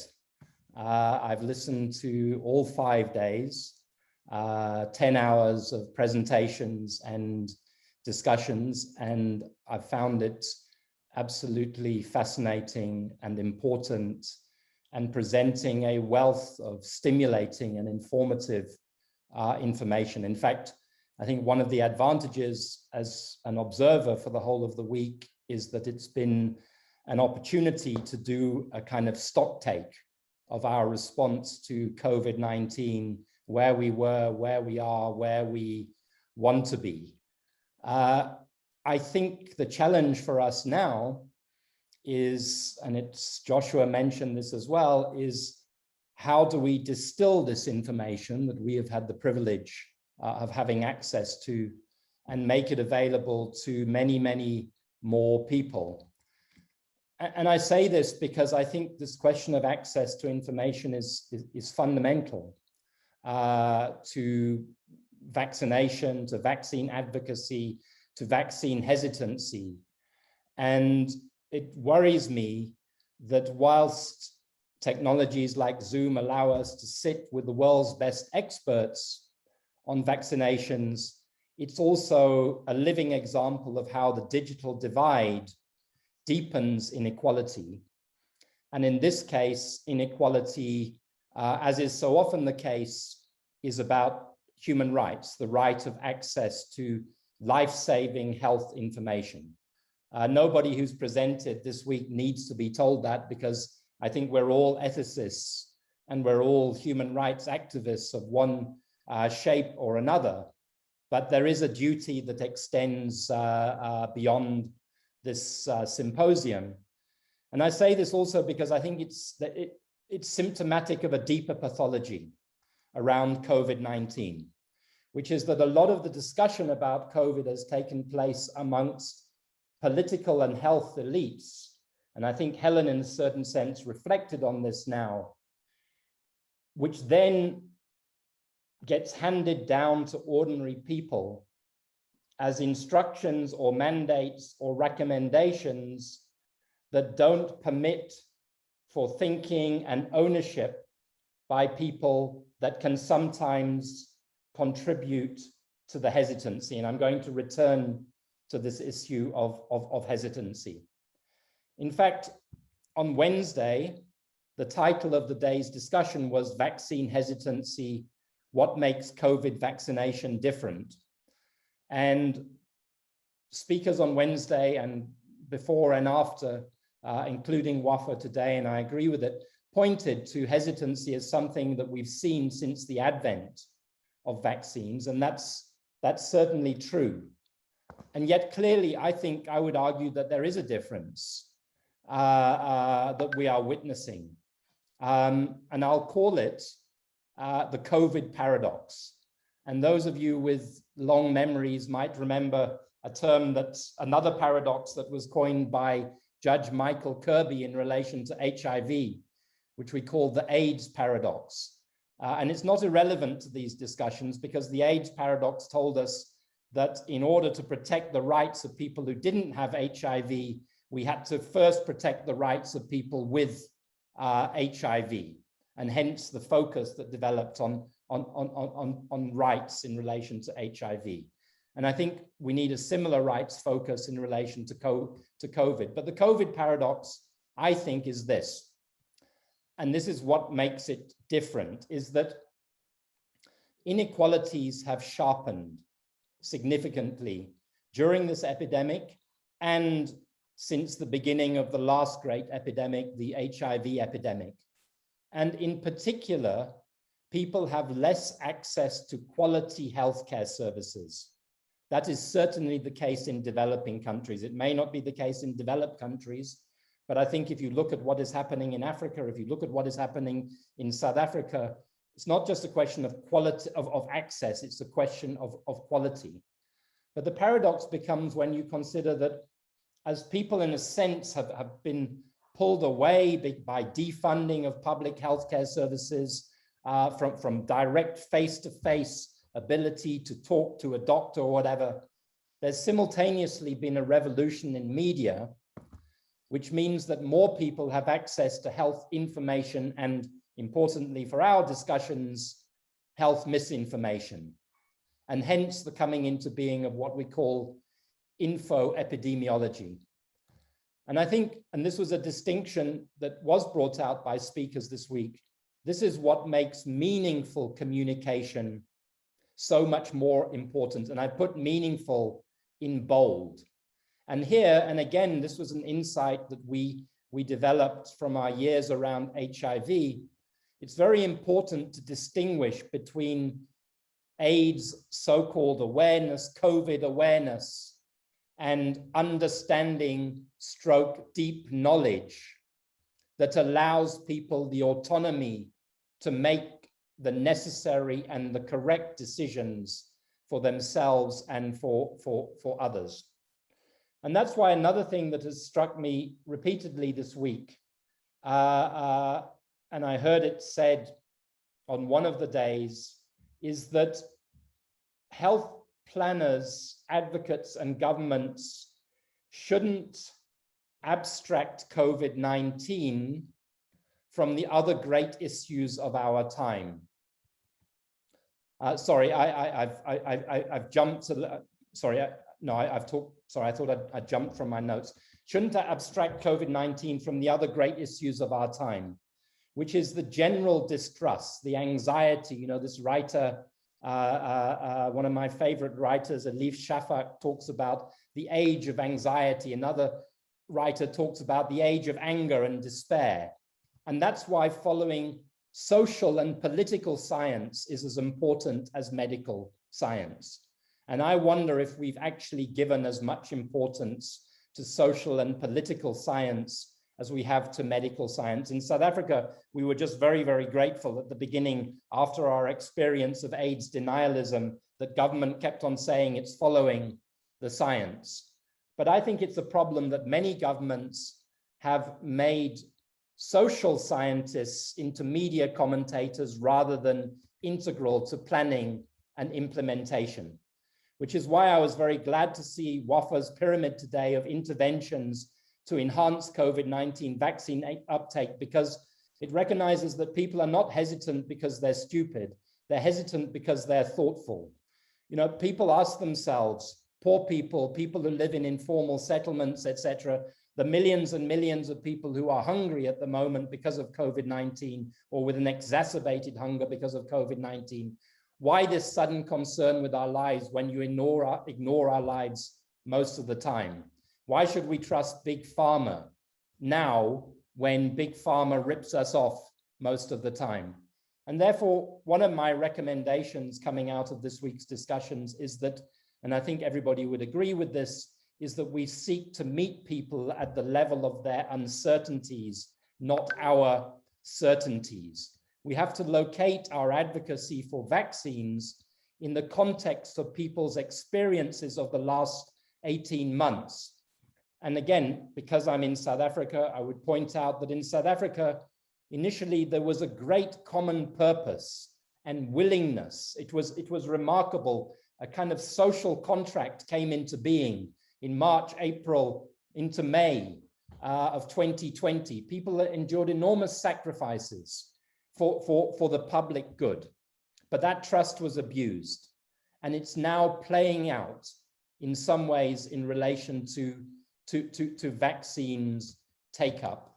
And so keeping all of these things in mind, two of the themes that I've extracted from this week's presentations are, one, that we must go back to basics that we learned during HIV about public health communication, the importance of community mobilization, the importance of treatment literacy.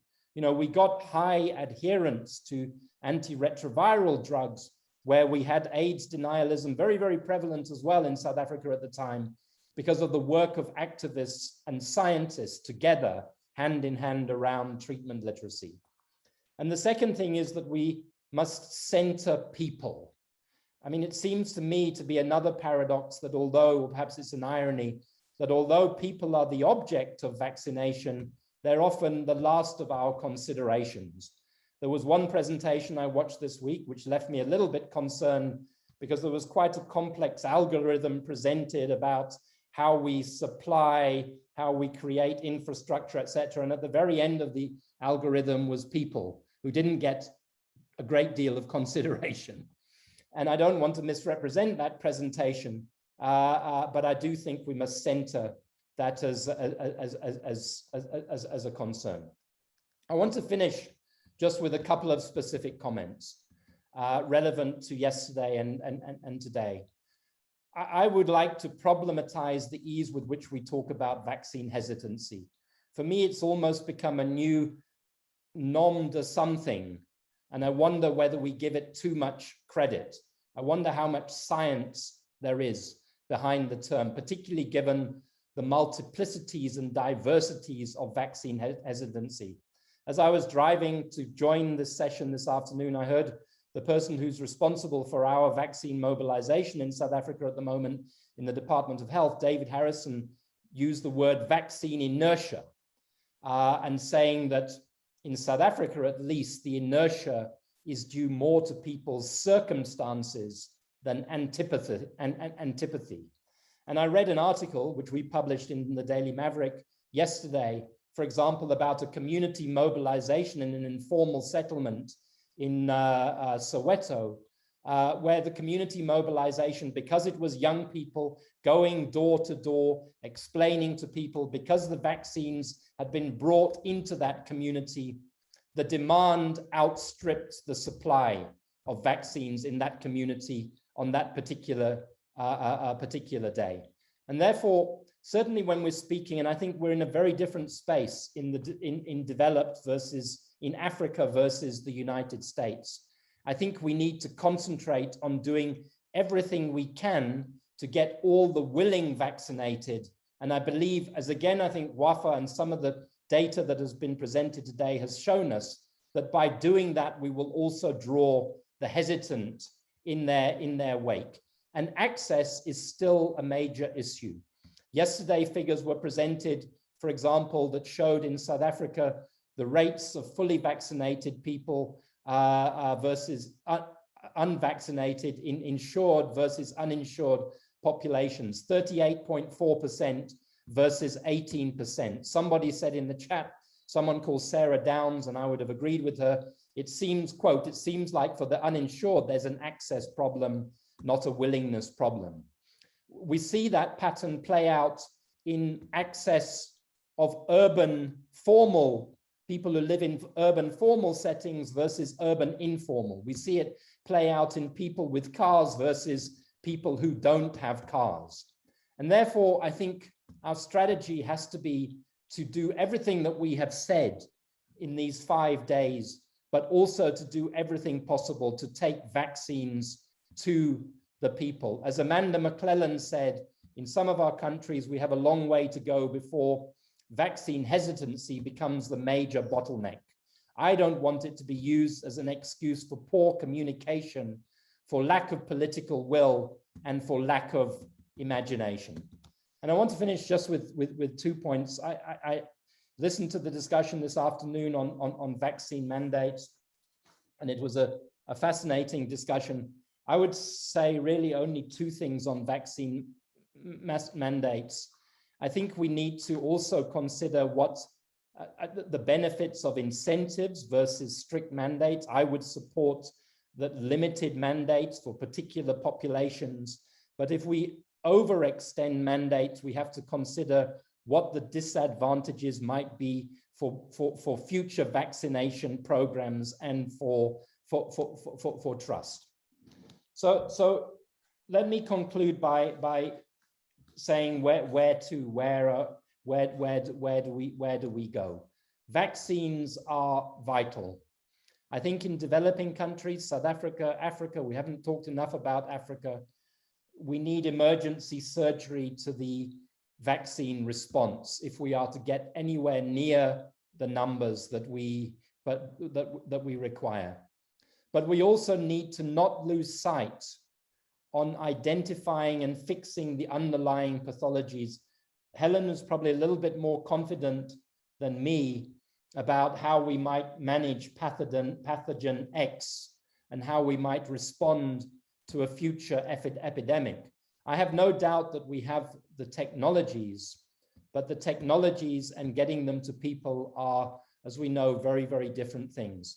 We haven't had discussion this week, for example, of the proposals of the International Panel on Pandemic Preparedness and Response. I think very, very important proposals that need our constant attention if we are to fix the underlying systems questions that will enable us for sustainable future pandemic responses. And I'll finish where we started at the beginning of this week by saying also we mustn't be inadvertently guilty of an exclusionary focus on COVID to the detriment of other health issues. At the start of the week, the presentations looked at childhood vaccination generally and the setbacks that we have suffered with our exclusive focus and as a result of the lockdowns and the disruption of healthcare services. But I also think we have to take into account the setbacks which we are experiencing in the management and control and treatment of a whole number of other diseases, including HIV, TB, a variety of non-communicable diseases, the healthcare worker fatigue and burnout and push out of the system as healthcare workers have managed 3 or 4 or 5 waves of COVID-19. So we have a lot on our plate at the end of this very rich and fascinating and important symposium. And I'll end with the quote that the week started from Rudolf Virchow. And we were reminded of how Virchow had said, medicine is a social science and politics is nothing else but medicine on a large scale. Medicine as a social science, as the science of human beings, has the obligation to point out problems and to attempt their theoretical solution. The politician, the practical anthologist, must find the means for their actual solution. And therefore, I would agree that political will, making resources available, prioritization remain absolutely critical as an effective pathway to increasing vaccination to the levels that we require. I'm sorry that I overshot my 10 minutes, Wilmot, but that's also the nature of activists. We talk too much, but thank you very much. Thanks, bye. No, I thank you very much, Mark, and I don't want you to apologize for going over your time. We listened to you really carefully. All of your remarks are really well taken, but there is a moral timber to what you said, which is absolutely appropriate, because what we face in this world is actually a moral challenge. And it's a moral challenge that must include everybody because the fate of humanity itself is at stake. And so I don't always end by quoting the Russian revolutionary Vladimir Lenin, but he wrote a wonderful book with the title, What is to be Done? After all the talk and conversation, what is to be done? And what is to be done is to, and you've reframed what essentially is a technocratic approach to managing pandemics. The technocratic approach is we've got the science and technology, we have the public health measures, and now we need to deal with those who don't want to cooperate. And so what's the strategy is? And you change that narrative by talking about treatment literacy, being people-centered, being vigilant about rights, and understanding what the limitations that can be placed in those rights. So that's the challenge we face in terms of what is to be done, is how do we share both the understanding and how do we share the responsibilities across the spectrum of humanity, North and South, across sectors in terms of what part of the world in which we inhabit, how do we share those responsibilities and duties by, in fact, sharing information and sharing the resources that's available to the world. So on that note, and one last thing, which you're quite right, as a trained social scientist, is that the idea of vaccine hesitancy, that concept, is analytically, in terms of a nomenclature, actually not very helpful. What's required is a far more sophisticated analytical apparatus to understand some of the dilemmas that humanity confronts because of the nature of our human existence. So on that note, let me say that this has been very, very, very, very, very important for me, an experience. I'm very grateful to every speaker, every panelist, every moderator for your contribution. We value the partnership. This series is a partnership between Columbia University and the University of the Witwatersrand. We're committed to deepening that partnership and extending that partnership, not only within South Africa, but on the African continent as a whole. So thank you again. Thank you to all the participants who stayed right till the end. And just personally for me, to thank Harlow Wang, who Harlow Zefting is her married name, who is absolutely superb at keeping everything together and with very gentle and kind introductions every day over the last 5 weeks. She's held things together in the way that I can only express my gratitude for. So with that, thank you very much, everybody. And let's get on with the job. Bye-bye.